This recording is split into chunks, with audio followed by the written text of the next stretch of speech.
Hating! Okay guys, ang mga willing ng ganito na mga klaseng pangnegosyo, i-comment lang po nyo guys sa comment section yung mga gusto po na mga ganitong recipe.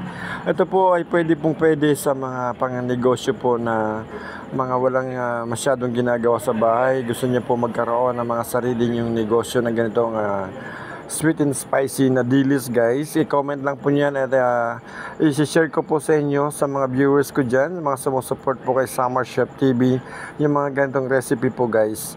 I-comment lang po niya at paki-share naman po kung nagustuhan niyo yung video na to. Paki-share naman po, like, at tapos paki-subscribe na rin po mga viewers ko dyan sa mga kapanood po nito sa inyo. Huwag niyo po i-skip yung ating ads guys. Pa-help na lang po sa ating chef, help nyo na lang po yun. Huwag nyo pong i-skip ang mga ganito na mga kanyang ads. Okay po, maraming salamat po sa inyo lahat, sa mga sumusupport po. Comment lang po sa mga gusto mga ganitong klaseng pangnegosyo po. I-replyan ko po kayo para sa inyong pangnegosyo sa mga ganitong klaseng mga recipe. Okay po, and God bless. And kasama ko nga pala dito guys, pinakikilala ko po sa inyo ang aming OJT na si Rafael po. Yan ang aming OJT po dito sa Aerostaff Hotel and Restaurant guys.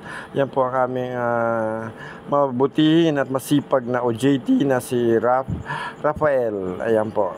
Yan, kasama-sama ko po yan, kaya alam niya po